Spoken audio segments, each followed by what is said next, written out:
This is my quest to follow the star, no matter how hopeless, no matter how far, to fight for the right without question or pause, to be willing to march into hell for a heavenly cause. And I know if I only be true to this glorious quest, that my heart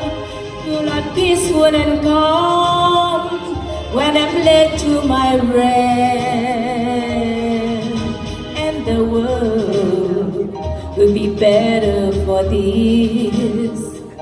that one man